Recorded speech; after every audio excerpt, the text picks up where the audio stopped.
Hi everyone, I hope everyone is having a great week this week. This session is going to be a little bit different. This is session 3 of Apologetics here at First Baptist Kyle, so I'm glad you're tuning in. Today we're going to be talking about evil, and specifically we're going to be talking about the logical problem of evil. And so this is going to be a little bit more involved. It's going to be a little bit more philosophically based, and so we're going to look at arguments, we're going to look at logical necessity, and then we're going to look at a free will defense that I believe solves the problem of the logical problem of evil. So stick with me. We're going to be going through a PowerPoint. It's going to be a little bit long, but I think there's some really valuable information in here, and it's good information for us to know as Christians. So let's dig right in. Alright, so let's go ahead and dig in. Let's look at the logical problem of evil. So the first question we really need to talk about is, why is this important? Why are we talking about the logical problem of evil? Well, there's two real big considerations when talking about this. First, it is an objection to God. So as it being an objection, we have to come up and think about and answer this objection because basically if the logical problem of evil is a true argument, it comes up with the logical necessity that evil and God are incompatible. So it's a very strong objection to God. And then secondly, it's going to help us grow in our faith and to know that there is a good philosophical answer to the logical problem of evil that solves the logical problem of evil. It really helps us to be more firm in our faith and know that there are deep philosophical answers to some of these bigger questions. So right off the bat, let's kind of think about what is evil. So this is from Jeremy Evans in The Problem of Evil, and that's one of the suggested readings for this week. Jeremy Evans did an excellent job in The Problem of Evil. But let's just read what he said. He said, "Evil is not a substance or a thing, but instead is a privation of a good thing that God made. A privation of a good is the corruption or twisting of a created thing's essence or substance. Evil, since it is not a thing in itself, is a parasitic on the good. There can be good without evil, but there cannot be evil without there being a good upon which it preys." So Evans really kind of helps to bring out what evil is, and it's a privation of good. It's not a essence or a substance. It's not a created thing, and that helps us in many different ways. But he kind of gives us a concept of what evil is, and we can really build on that concept. So when you start looking at the different types of evil, there's two different types of evil. So natural evil is the result of natural phenomena and isn't the result of a moral agent's free will. So when we're talking about a natural phenomena,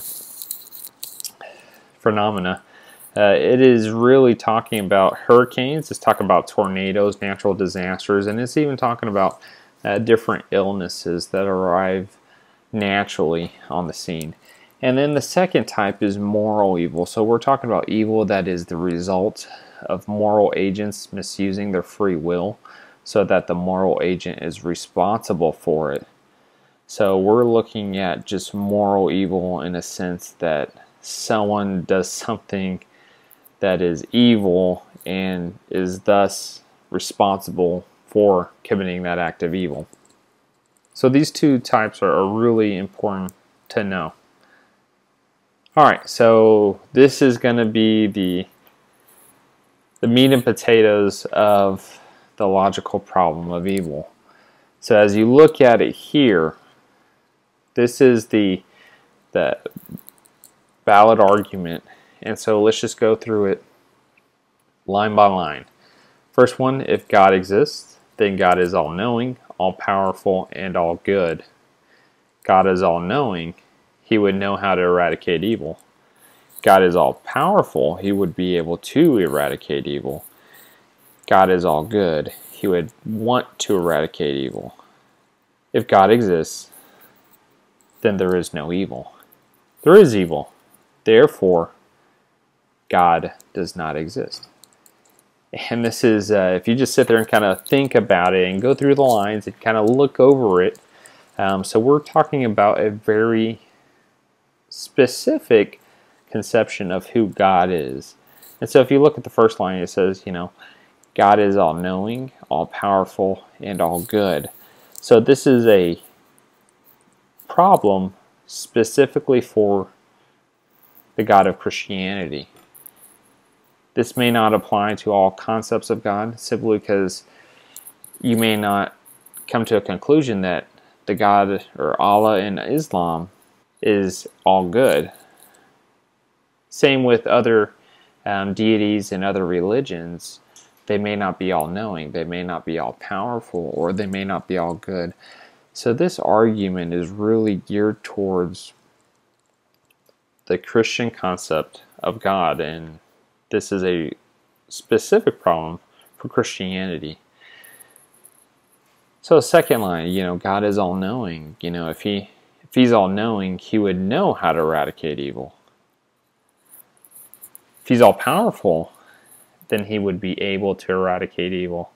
And see, there's a really interesting thing that we need to talk about real quickly about all-powerful. And so when we think about being all-powerful, we're not talking about logical impossibilities. And so we're not talking about God making squares out of circles. That's a logical impossibility. And I'm very careful to say specifically what God cannot do, but this is one of those instances where I believe that God cannot perform the logically impossible, and that he can make, a square circle and that they're the same thing, or 2 + 2 = 5. That's what I'm talking about. So this is a very precise understanding. It's encompassing all logical possibilities, not the logically impossible. And then also, God is all good. If he's all good, then he would want to eradicate evil. That is, he would want to get rid of evil. So that basically sets it up that, okay, well, if he doesn't want to get rid of evil, then he cannot be all good. And so, as you see in the 3 last lines, if God exists, then there is no evil. But we do see evil in the world. And so, therefore, out of logical necessity, therefore, God does not exist. And I just want to note real quickly that you could put in there, therefore, necessarily, God does not exist. And so what you're seeing there is a logically necessary conclusion based off of this argument.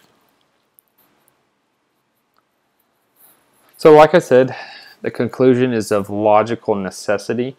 The argument really is that God and evil are incompatible, and just simply saying that is, God and evil cannot both exist.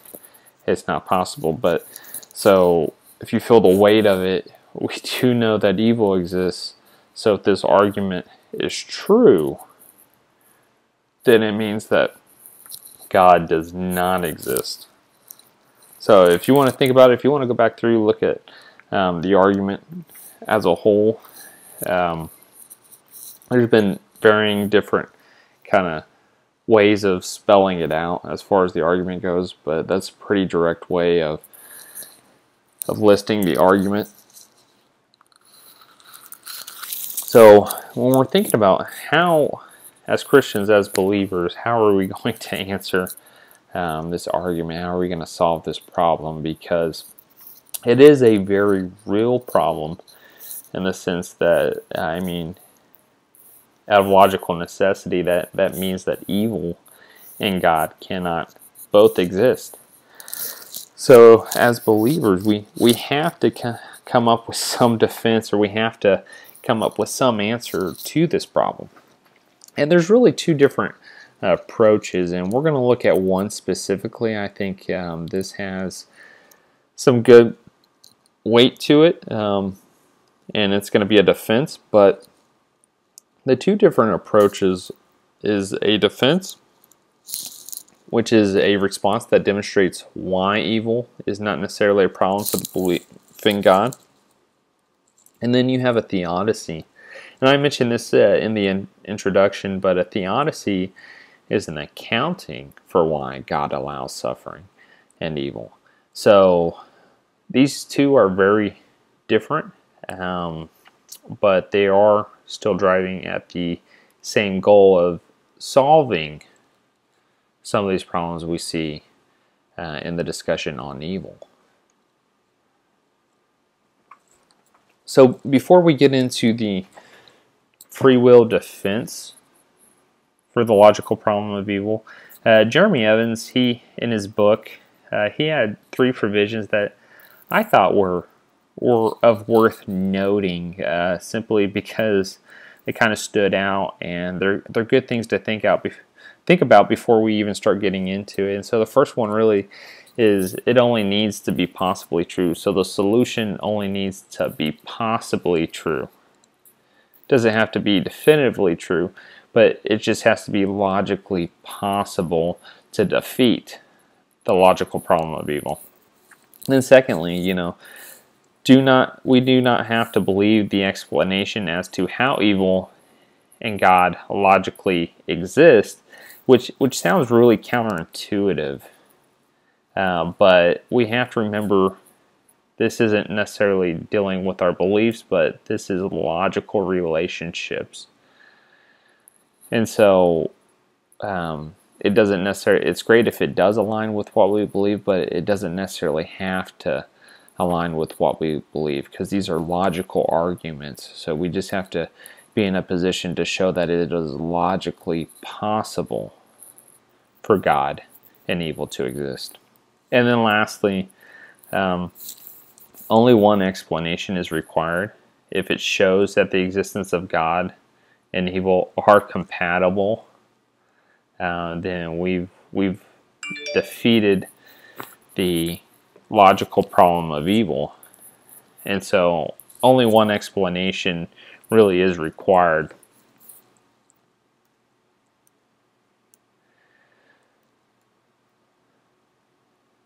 Alright, so we're going to be looking at the free will defense. I think this is a very good defense to the logical problem of evil. I think this defense defeats the logical problem of evil, and it's been pretty much accepted that Plantinga's argument specifically, or his defense specifically, defeats the logical problem of evil. So when you're looking at it, God could have a justifying reason for allowing evil. And that justifying reason, when we're looking at the logical problem of evil, is that humans are free and freedom is of greater intrinsic value. So when you start thinking about like things that are freely given, and they are a great good, and so when you start looking at it, such as worship or love, those are of great value, and that is of great good. And if you go back to what we read earlier, and what Jeremy Evans said specifically, what he was talking about was that you cannot have evil without good, but you can have good without evil. And so what you see is when you have agents or people who are free and they have genuine freedom, evil is possible, and it is logically possible that God created a world with free creatures but is unable to ensure that evil would exist. And so what we see here is this defense really makes it possible, and makes it logically possible that God and evil are compatible, that they're logically compatible, and that is through free will. And Alvin Plantinga, his defense is great, and it has generally been accepted because it just makes it logically possible, and it's logically compatible for God and evil to both exist. And so this is what Plantinga said. He says a lot more. This is just a small snippet in his God, Freedom, and Evil, but I think it's really helpful for us when thinking about it. He says, now God can create free creatures, but he can't cause or determine them to do only what is right. For if he does so, then they aren't significantly free after all. They do not do what is right freely. And so this is a incompatibilist view. And this is one of the pushbacks on his view. It's simply that this is a libertarian taking of freedom. Not everybody agrees on what freedom is, but Plantinga uses the libertarian view of freedom to show that the logical problem of evil has a solution, and that is through the free will defense, is that people, human beings, have genuine freedom, and with that genuine freedom, that means that evil is possible. And so if you look at his quote again, he says, I'll read it again because it's really helpful. He says, now God can create free creatures, but he can't cause or determine them to do only what is right. For if he does so, then they aren't significantly free after all. They do not do what is right freely. And so people have pushed back on his libertarian view of freedom in this defense, but it holds up because it makes it logically possible for God and evil to be compatible.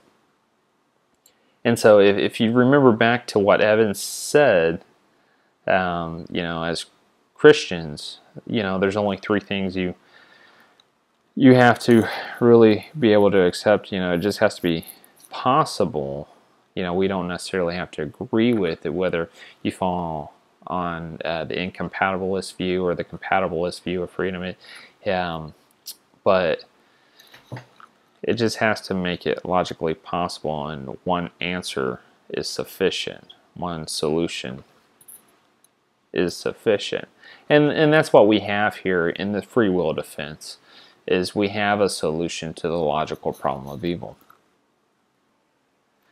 So you may ask yourself, why doesn't God make a world in which human beings never sin and are free? It's a really good question, and if you think about it, God could create a world in which human beings would never sin. But there is some pushback to that, in a sense that, would this be genuine freedom? The compatibilists, would say God could create us determined to desire the good, but is it better, for someone to be genuinely morally responsible in a way that they are genuinely free? And if a human being is genuinely free, then that means that evil is possible.